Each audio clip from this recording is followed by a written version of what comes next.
Bokeror, Beshem Hashem Nasev Natsliach, veille de Rosh Chodesh, Kislev. On parlera aujourd'hui donc du Péléoetz, puisque c'est un chiour qui a été acheté par notre amie Céline pour la Achlama Meira, Refoua Shlema, Bezrat Hashem de Dina Bat Frecha, chaque jour Ishlach la Refoua Shlema Refoua, Tenefesh Refoua, Agouf. Nous sommes mercredi 29 du mois de, attends juste un instant que je dis pas de bêtises, du mois de Marcheshvan, c'est bien ça, et le 23 du mois de novembre. Be'ezrat Hashem Yitbarach. On demandera au ciel d'avoir une grande rachmanout aussi pour la réfoua shlema et définitive de tous les malades d'Israël bichlalam. Morat Imisarat al Batefat Miriam Yana Ben Esther Chaya Ruchama Esther Bat Rivka Jean-Luc Shlomo Ben Zeira Meir Ben Rutzufan Sarah Bat Sassia qui a besoin vraiment de nos prières.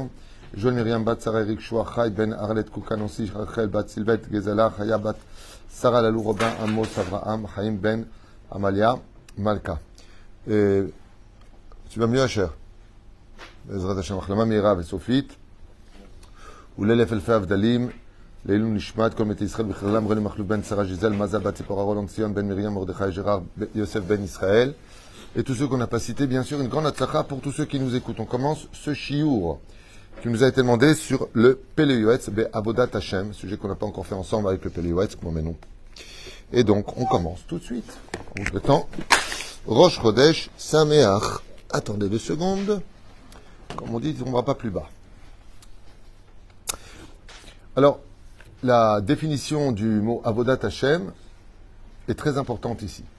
Parce qu'une des questions principales qu'un juif devra se poser toute sa vie durant, c'est pour qui il travaille. Alors, juste avant de commencer le Péléoetz, je voudrais poser une question, chers amis.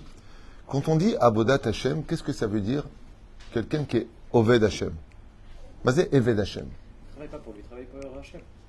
Il ne travaille pas pour lui, il travaille pour Hachem. Donc, les honneurs personnels, il n'en veut pas. Les remerciements de ce qu'il fait, écoutez bien, parce que les mots sont lourds de conséquences.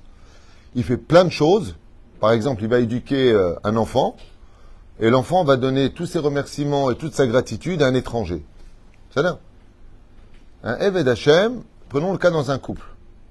La femme est vexée par le mari, et le mari ne mérite pas de recevoir son repas le soir. Tu sais pas cuisiner, tu me sers à rien, t'es moins que rien, sans moi t'es rien. Vous savez, les gens un peu débiles comme ça, qui parlent comme ça toute la journée, qui se prennent pour des dieux et qui, en fin de compte, dès qu'ils ont bobo, ils crient ma femme aide-moi.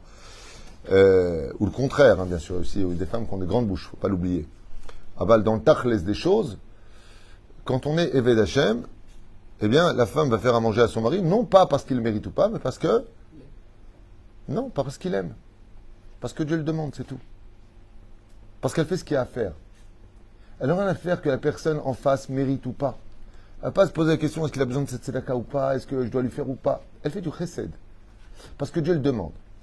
Étant donné que Dieu le demande, elle n'aura jamais de regret, ni à faire les choses, ni à avoir fait les choses. Mais la reine à Eved Hashem, c'est celui qui a devant lui toute sa vie, le verset qu'on trouve dans toutes les synagogues, Shiviti Hashem, les Negdi Tamid. Les Negdi Tamid. C'est un Eved Hashem, c'est celui qui voit Dieu tout le temps devant lui. Quelqu'un vient et lui fait quelque chose, il ne voit pas la personne, il voit Hachem. C'est ça, un Eved Hachem. Le mot Eved, il est péjoratif dans l'absolu. Eved. Ça veut dire, c'est pas un Bemelechet HaKadosh Baruch Hu. On parle de Eved. Un Eved, ça se traduit en français par le mot esclave, serviteur, si vous préférez. Et un serviteur, il n'est pas là pour te poser des questions à son maître ou à son seigneur. Apporte-moi un verre d'eau. Ah, mais vous avez déjà bu 2 verres d'eau, monsieur. C'est comme quand tu vas au restaurant. Faut avoir un autre coca, s'il vous plaît. Vous voulez un autre coca? Apporte-moi un coca, c'est tout. Je t'ai pas demandé si je veux un 3e ou un 4e. Je vais te payer le coca. Je vais te donner le pourboire 10% de chaque verre que je vais boire. Azovoti. D'accord? Un Eved Hashem, c'est pas comme d'autres statuts qu'on pourrait comprendre comme un ami de Dieu. Yedid Hashem. Ou Bene Hashem. Banim Hashem Elokechem. Un enfant de Dieu. Un père peut parler avec son fils. Un fils peut parler avec son père. Un Eved Hashem, il est soumis à une situation dans laquelle il est là pour servir.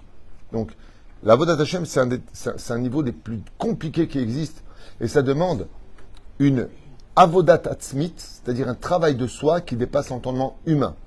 Et la première mida pour être un Eved Hashem, il faut absolument qu'on soit Bidyouk, vous l'avez sorti en même temps, humble.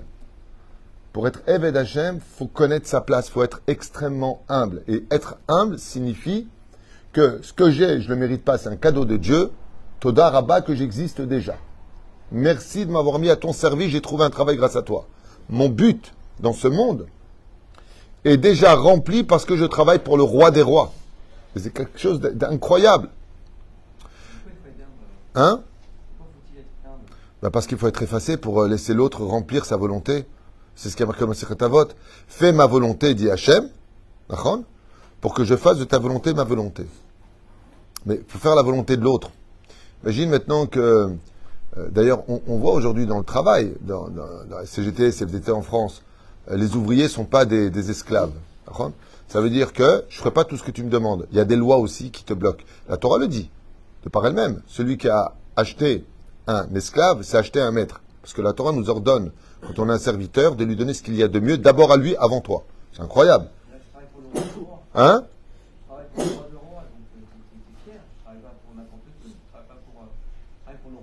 Et c'est pour ça que tu rentres tellement heureux à la synagogue le matin et que quand tu étudies la Torah, tu as la lumière autour de toi. Soyons sérieux.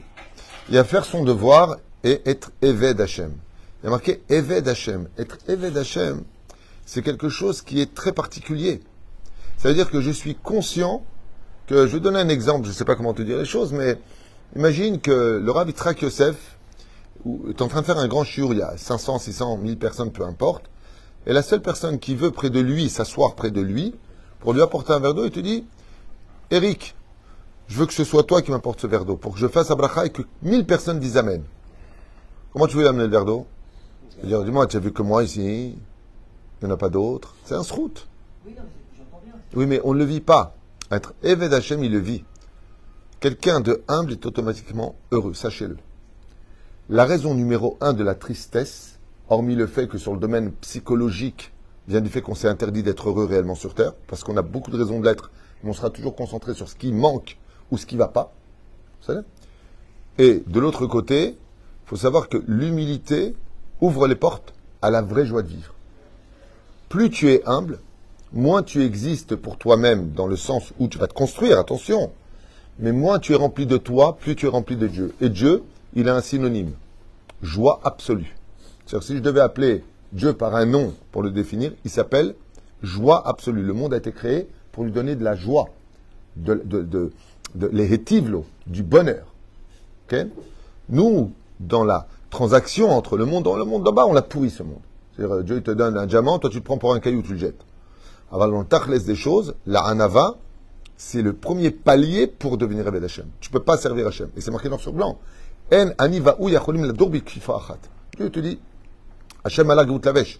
Si tu travailles pour moi, l'orgueil il est chez moi. C'est mon manteau. Toi, tu travailles pour moi. Tu travailles pour moi, tu es à côté du roi. C'est comme, je vais raconter l'histoire de cet homme qui était extrêmement humble, mais multimilliardaire. Et chaque personne qui venait était jaloux de lui, le critiquait dans sa façon de travailler. En attendant, il avait tous les boules. Lui, il réussissait tout ce qu'il faisait, et les autres, ils n'arrêtaient pas de le critiquer. Il y a une nouvelle personne qui est rentrée, et il a commencé à travailler avec lui. Ça se passe à New York. Et il a commencé à travailler avec ce patron, une fois, 2 fois, 3 fois. Il est parti dans son hôtel, et le patron, il l'a mis à l'épreuve parce qu'il le trouvait génial. Il pouvait compter tout le temps sur lui, à n'importe quelle heure. Il a dit, écoute, j'ai des problèmes pour te payer ce mois, je trouve que tu es trop payé, je te descends ta paye. Il lui a dit, je suis désolé, je ne savais pas que vous avez des problèmes pour payer, mais si vous avez besoin, j'ai mis un peu d'argent de côté, je vous l'avance, quoi. Le patron, il a rigolé dans sa tête. Ramoud, celui-là. Il dit, non, il n'y a pas de problème. Vous voulez que je vienne vous prendre ce soir, vous n'avez plus de chauffeur, vous voulez que je vous conduise aussi la nuit? Il lui a dit, quel intérêt, pourquoi tu fais ça? Il lui dit, parce que je veux que vous réussissiez.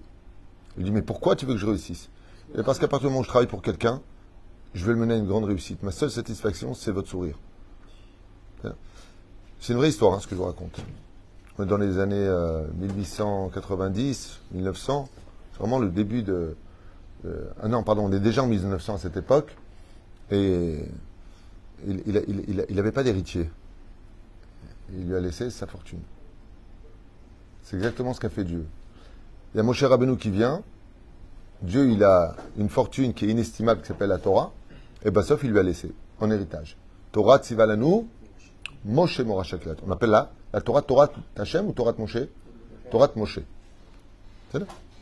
Quelqu'un qui vient travailler pour Hashem, il a tout à gagner sur terre. Il vient pour faire un péché. C'est un Eved Hashem. Il dit, Dieu, il veut pas. Dieu, il veut pas. alors je ne fais pas. Pas parce que j'estime que c'est rien, ça, tu vois pas ce que j'ai fait. Pas comme un idiot comme ça. Il fait des calculs. Non. Il ne fait pas parce que Dieu ne veut pas. Ça, c'est un Eved Hashem. Une femme qui met le kissouille le matin avec ses cheveux de travers et qui n'a pas du tout envie qu'on aura le bol. Si elle fait des calculs, bon, à quoi ça sert aujourd'hui? Tu vois pas à quoi on ressemble, tout le monde est comme ça, et puis elle commence à se poser des questions. Mais je ne même pas. Un Eved Hashem, il ne se pose pas ces questions. Jamais Dieu il veut, je fais, je m'en fous. Le reste ne m'intéresse pas. On commence. Avodat Hashem itzricha liot avodah shlema. On ne peut pas être avodat Hashem, première chose du Pele Yoetz, si c'est pas shlema. C'est pas le matin, je suis à la synagogue, je suis Avodat Hashem. Je sors, je vais arnaquer des gens, je parle mal, je suis vulgaire. Mamash lo. Avodah shlema. Un Avodat Hashem, il travaille Dieu quand il dort, quand il mange, quand il boit, quand il est avec sa femme, quand il se promène, quand il travaille, quand il étudie, quand il est à la synagogue, comme quand il est dans sa voiture. Avodat Hashem, Oved Hashem, Kol Hazman. C'est d'abord Rishon. Avodat Tama. Intègre. Be'ir'a, dans la crainte de décevoir Dieu, Ve'ahava, et l'enthousiasme de le servir. Ve'simcha rabba. Ouah. Ça fait trois choses. C'est-à-dire que normalement, vous avez compris ici une chose qui est quand même très significative. Un religieux qui n'a pas ces conditions-là, bah ça devient tout sauf un Eved Hashem. Je répète. Vous allez plutôt répéter avec moi. Trois conditions nous ont été citées ici par le Pele Yoetz pour un Eved Hashem. Premièrement, qu'est-ce qu'il doit être? Ira, crainte du ciel. Donc, il n'y a pas de je pense pas, je crains le ciel, je ne veux pas le décevoir. Bet, amour, de tout son cœur. Gimel, joie. Trois conditions que nous cite le Pele Yoetz. Tu veux être un Eved Hashem amiti? Joie. Donc, vous êtes tous d'Avadim, je veux voir un sourire chez tout le monde. C'est Péroucha d'abord. C'est bien.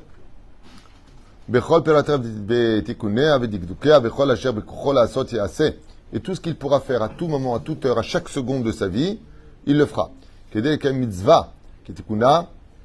Pour faire chacune des mitzvot à chaque occasion, et à l'intérieur avec toutes les intentions. Pas, par exemple, il prend un verre d'eau, il dit la bracha sans kavana. Pas mais les tfilin, et basof, il est sur son portable. On ne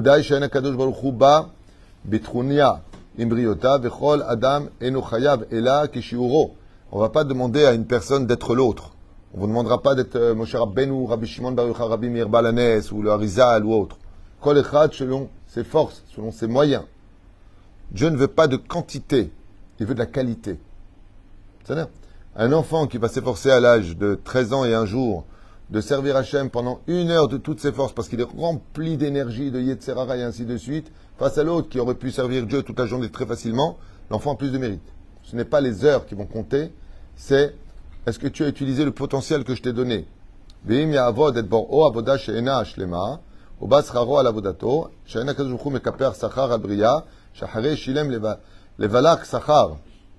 il dit ici, il faut faire attention, que tu fasses beaucoup, que tu fasses peu, Dieu te paiera ton salaire, comme on l'a vu avec Balak qui a fait 42 korbanot, malgré le fait que ce soit un rachat. Il a quand même pris du temps pour faire 42 sacrifices pour faire du mal à Israël. Aval Anouch et Anesh, ça ne l'a pas empêché de prendre sa punition. Dieu mekapar sachar, ça veut dire Dieu donne le salaire avec une justesse à chacun de nous. Mamash au millième près. Il n'y a pas d'erreur chez lui. Donc plus tu travailles à Hachem, plus ton salaire est grand. Donc vous avez compris une chose qui est quand même à retenir. Un Eved Hachem, c'est celui qui fait descendre Hachem avec lui tout le temps à côté de lui, puisqu'il a ses conditions. Si tu marches avec ton roi qui est à côté de toi, tu ne peux pas marcher triste et heureux. D'abord, tu es fier. Ouais. Deuxièmement, quand tu le sers dans fidélité de tout ton cœur. Et tu ne vas pas faire quelque chose qui est impropre vis-à-vis de lui. Je vois mal quelqu'un se mettre le doigt dans le nez quand il est à côté du roi. C'est le mitkabel à la date. Vous êtes d'accord? Alors il dit, comme il a fait descendre Hachem dans ce monde à côté de lui, dans tout ce qu'il fait, dans tout ce qu'il est, on voit toujours la shrina qu'il ou c'est avec Dieu. Quand il part de ce monde, Dieu lui dit, hey, on a toujours été ensemble en bas, alors tu viens à côté de moi maintenant. Pour 70 ans, 80 ans, 90 ans, 100 ans de service divin, tu viens à côté d'Akadosh Baruch Hu. Puisque tu as fait de toi mon roi, et te dit Hachem, eh bien tu continues à me servir dans le monde d'homme et tu es juste à côté de moi là par contre. C'est vrai? Les mains d'Avardomé, ça me rappelle d'ailleurs une osérette. Comment on dit une osérette en français? Une aide sociale. Vous savez, les personnes âgées ont une aide sociale d'une femme une femme pour une femme, un homme pour un homme, pour les aider. Ils sont âgés, ils sont seuls. Et il y a une Osérette qui a raconté qu'elle était très contente en Israël parce qu'elle est Osérette chez une femme qui est multimillionnaire. Et donc elle est Osérette. Et il dit, elle veut tout le temps les restaurants, donc elle mange tous les jours elle-même au restaurant. Elle veut toujours des voitures qui viennent la chercher de luxe, donc elle est à côté, elle. Elle a dit la vérité, c'est un plaisir d'être Osérette. Elle est Osérette d'une femme qui est extrêmement riche, le frigidaire est plein des meilleurs mets. Bon, vous avez compris que résultat, ce que mange, comme elle ne peut pas la laisser seule une seconde, donc elle est toujours à côté. Donc ce qu'elle mange, l'autre mange. Elle lui dit, c'est un kiff d'être Osérette. C'est-à-dire que si je devais payer les factures de ce que je consomme, de là où je vais, les hôtels qu'elle prend et ainsi de suite, donc elle se prend la chambre, elle est dans une chambre, elle dit non, je veux une suite. Donc elle lui dit tout de suite. Il n'y a pas de problème. Vous avez compris? C'est exactement ce qui se passe. Quand tu sers maintenant une femme qui est très riche pour une femme ou un homme qui est extrêmement riche pour un homme, ben, tu profites de sa Mercedes, tu profites de tout, tu rentres dedans. Il dit que je trouve c'est la même chose. Celui qui me sert, moi qui suis infini dans mes pouvoirs et dans mes donations, ben, il a tout avec moi. Si je suis roi, il est roi. Si vous me faites une Iloula, parce que c'est Rosh Hashanah, Amelech HaKadosh, il y aura la Iloula de Rabbi Shimon Bar Yochai, il y aura la Iloula de Rabbi Meir Bananes, Rabbi Yehuda Bar Ilai, et Kol HaTzadikim HaChasidim, Rav Ovadia Yosef, Kol HaTzadikim. Lama, pourquoi vous lui faites à eux une Iloula? Ils sont avec moi, non? Donc comme ils sont avec moi, moi je vais leur faire la fête. Donc qui gagne quand on est Eved? Si on servait le Halinu Velo Lechem, des dieux de bois ou des dieux de pierre, Shem Yishmor, Ken? Alors, tu sers quoi? Elle est quoi ta vie? Elle est morte. Et là où ils sont installés après la mort, parce qu'ils ont été mythos de se faire passer pour des soi-disant fils de Dieu et autres, ben ils sont où maintenant? Donc, Gehinam. Et où tu vas toi? Après d'eux, puisque tu les as servis. Qui se ressemblent? Ça semble. C'est moi je vous masbire. À la vodato, chez Anakadosh Baruch Hu mekaper sachar. Comme ça, on l'a déjà lu. ולא יעשה ולא נתחד נכנס למקום שהיה יכול להיכנס, כמו שאמרו חז"ל ששואלים אותו ביום הדין, למה לא עסקת בפלפול או ברזי תורה או מעשה מרכבה? Le jour de la mort d'une personne, on lui posera la question, pourquoi tu n'as pas assez étudié la Torah? Pourquoi tu n'as pas essayé de décortiquer les mahloket des Rishonim et Acharonim, des Tanaïm, des Amoraïm, Saboraïm, et pourquoi tu n'as pas étudié le sod de la Torah? Et pourquoi tu n'as pas étudié Maaseh Merkava, l'étude du char divin? En d'autres termes, comme il le dit ici, le jour de la mort de chacun de nous, c'est dur à le dire parce qu'on est loin de là, les vagues qu'on comprenne déjà ce qui est marqué dans la Mishnah ou dans la Halacha. Pourquoi est-ce qu'on n'a pas cherché à approfondir l'étude de la Torah? Pourquoi on n'a pas dans les mains de l'étude de bon niveau pour lequel, je vous l'affirme, comme c'est marqué dans d'autres livres, si ce n'est pas le cas, on revient en réincarnation pour compléter ce que l'on n'a pas complété.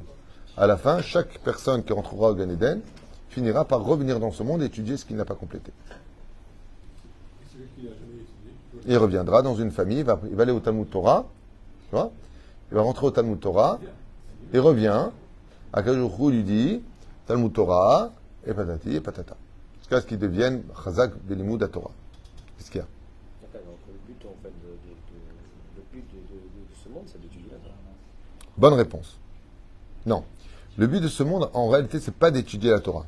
S'il revient. Je veux finir, si tu peux me permettre, à poser une question. Je voudrais y répondre. Le but de ce monde, c'est de vivre ton étude.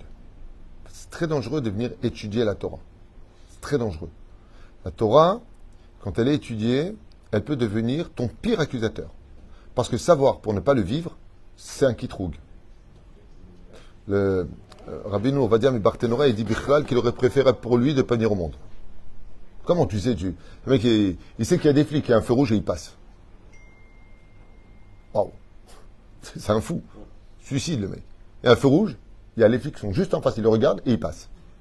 Hein? Par contre, il ne savait pas, il est passé au feu rouge. Je n'ai pas vu. Ça ne veut pas dire qu'il les quitte. C'est Shogeg et Mézid, les chefs d'elle. Mais aujourd'hui, on est tous Béshogeg. Même quand on sait, on est tous Béshogeg. Pourquoi? Par inadvertance. Shogeg. Parce qu'il y a tellement de clipas, de clipotes autour de nous.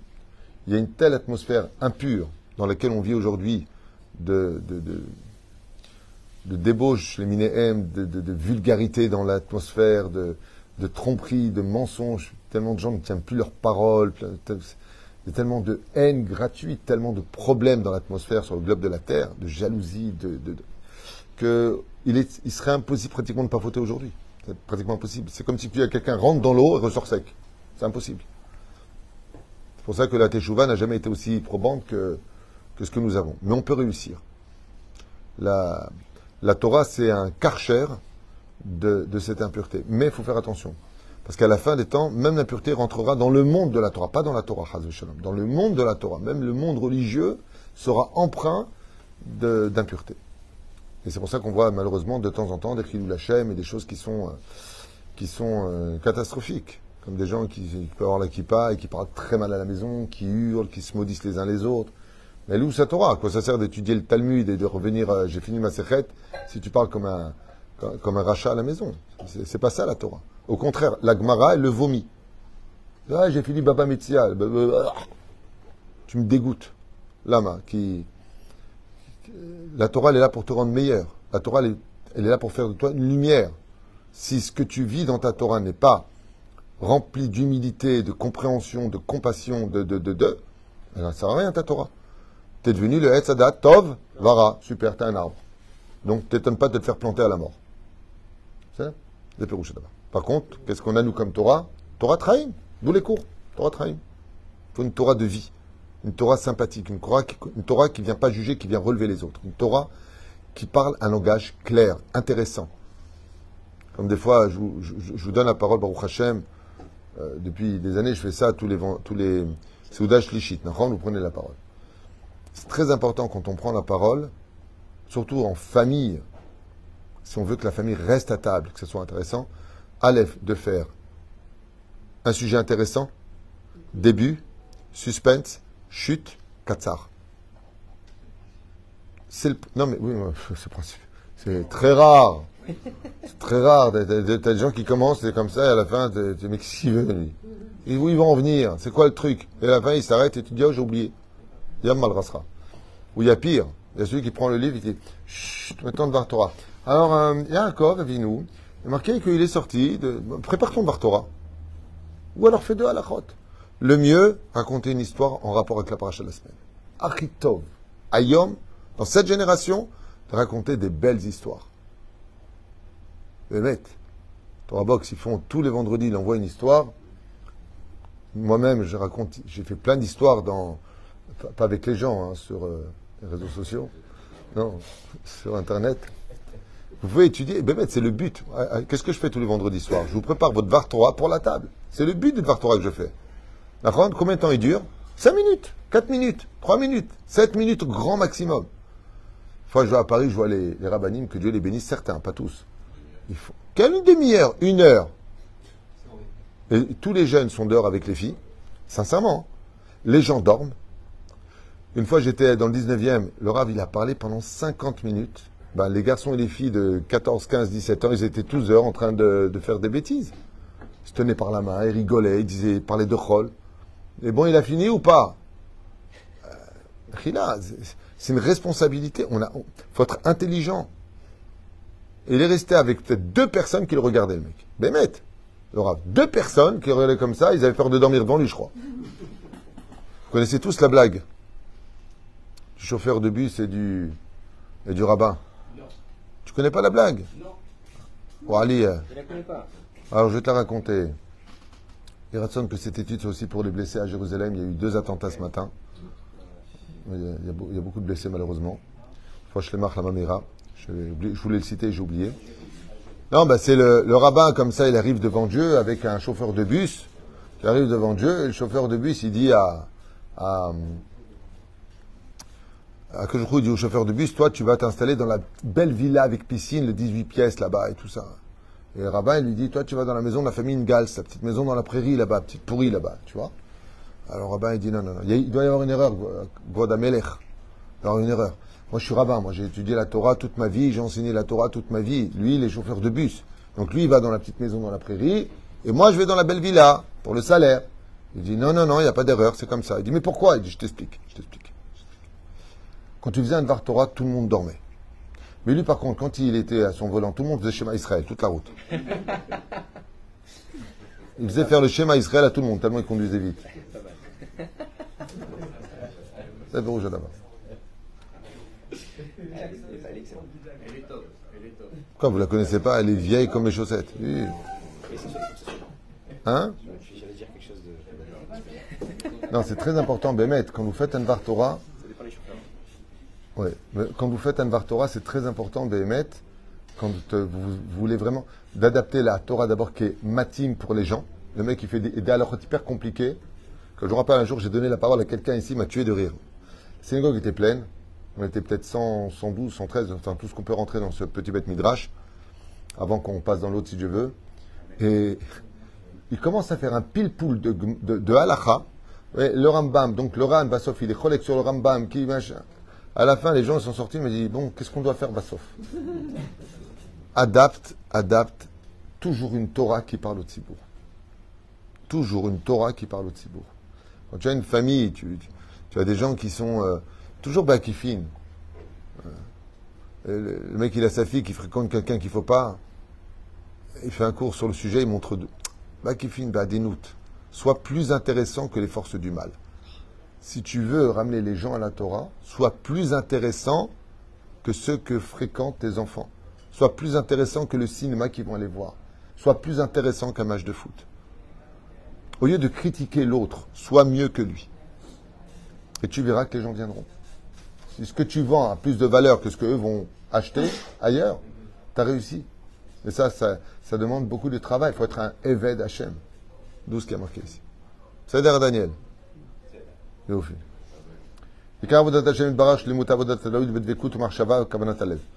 Alors écoutez bien, le Ikar, maintenant. On va finir avec ça, avec le Pele Yoetz, pour Eved Hashem. Ikar Avoda. Le principe fondamental du Eved Hashem, c'est qu'il est avec Dieu tout le temps dans pensée, parole, action. Marshava, Dibour ou Maaseh. Il est avec Hashem, Bekavanat Alev. Tout ce qu'il fait, tout ce qu'il pense, tout ce qu'il dit, c'est Alpi Torah, Alpi Halacha. Faites très attention. Comme je vous l'ai déjà cité à maintes reprises, plusieurs m'ont dit ici que quand ils sont des fois en bisbise avec leur épouse, ils pensent à ce que je leur ai dit. J'aurais dit, imaginez que je sois juste à côté de vous à la maison au moment où vous allez parler avec votre femme. Comment vous allez lui parler? Gentiment. Bon, tu vas lui dire, oh Béatrice, c'est pas bien ce que tu as fait. Oh, comment tu vas parler avec ta femme? Non, mais même quand tu n'es pas là, toi, t'es garde à vous. Comment tu vas lui parler, toi? Tu parles gentil avec ta femme, t'as peur d'elle, je crois. Vous êtes tous des gentils ici, en réalité. Non, toi, il faut que je te parle, toi. Meskin. Voilà. Sans humilité, tu ne peux pas servir Hachem, car tu dois te soumettre, pensée, parole et action à Kadosh Baruch Hu, Rabba derachamana li babae. Car il y a un endroit où Dieu veut vraiment résider plus que tout au monde, c'est dans ton cœur. Les eklal gadol batora bavodat Hashem itbarach. Ezrat Hashem, et c'est la généralité de toute la vodat Hashem. Où que tu sois, où que tu ailles, quoi que tu dises, quoi que tu penses, que tu portes toujours Hashem d'abord dans ton cœur. Et ça rejoint un peu le cours d'hier, de ce que nous avions partagé ensemble, que une des recettes les plus extraordinaires une des recettes les plus extraordinaires dans ce monde pour surmonter tous les problèmes de la vie, c'est quand tu as une cible à atteindre. Si ta cible, c'est de servir Hashem, alors tu verras que quoi que tu aies comme problème, qu'il soit physique, financier, familial, éducatif, dans tous les domaines, si ton but c'est de servir Hashem, tu as un travail dans la vie pour chaque seconde de servir Hashem, alors tout ce qui t'entoure devient quoi? Des éléments d'amour que j'aime, sa femme, ses enfants, son travail. Mais c'est pour servir Hashem. Ezer Kenegdo. Ezer Kenegdo. Vezé Peroucha Dabar. Pour lequel, Baruch Hashem, chacun de nous, pouvons atteindre cette avoda. Alors, c'est pas évident, je vous dis franchement, il y a des moments où on s'oublie. Et je finirai juste. Non, ça sert à rien, la porte fermée.